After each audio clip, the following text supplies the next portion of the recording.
Saudi আরবের উপর নির্ভর করে বিদেশে কর্মসংস্থানের নতুন মাত্রা যোগ হলেও অভিবাসন খাতের প্রধান চ্যালেঞ্জ হয়ে দাঁড়িয়েছে একক দেশ নির্ভরশীলতা। বেসরকারি গবেষণা প্রতিষ্ঠান রামরু জানিয়েছে, শ্রমবাজারের একক দেশের উপর অতিমাত্রায় নির্ভরশীলতা দীর্ঘমেয়াদে সমস্যা সৃষ্টি করে।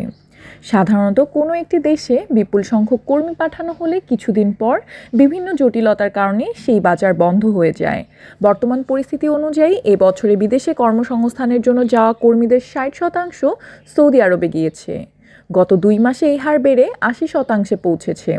প্রবাসী কল্যাণ ও বৈদেশিক কর্মসংস্থান সচিব মোহাম্মদ রুহুল আমিন প্রথম আলোকে জানান, শ্রমবাজার সম্প্রসারণের জন্য নিয়মিত প্রচেষ্টা চলছে।